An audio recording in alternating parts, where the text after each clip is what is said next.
Hi, I'm Christy with an early learning tip for you today.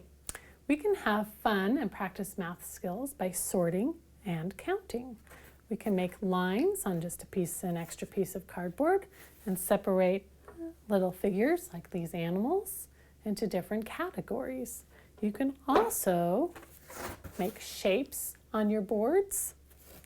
So for this game, how about we try to figure out what animals could live on a farm, can go inside the square, and what animals live in the wild, can go outside of the square. Let's see, how about an elephant? Where would an elephant live? Would an elephant live on a farm? No. I think the elephant needs to live out in the wild. How about a tiger? Where would a tiger live? You're right, a tiger would also live out in the wild.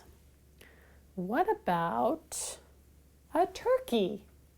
Yeah, I think a turkey could live on a farm. And how about a horse?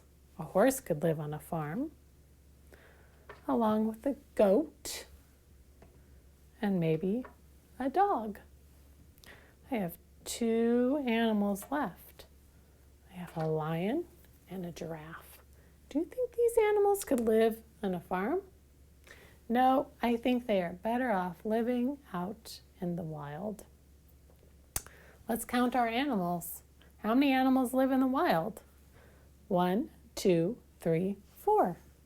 How many animals could live on a farm? 1, 2, 3, 4. Yep, equal numbers, 4 and 4. 4 farm animals and 4 animals that live in the wild. What do you have at home that you could sort and count to work on your math skills?